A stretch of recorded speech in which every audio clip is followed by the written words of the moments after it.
As a proud Howard University alumnus, I know firsthand how HBCUs shape and mold people to live purposeful lives in big and small ways, to contribute to their community, the country, and the world.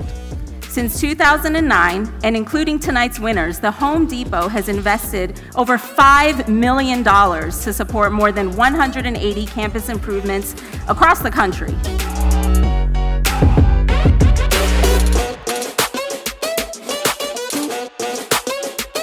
You know, HBCUs, they nurture us, they spend the time with us. You get that individual attention, and it completely changed my life and has me here with you today.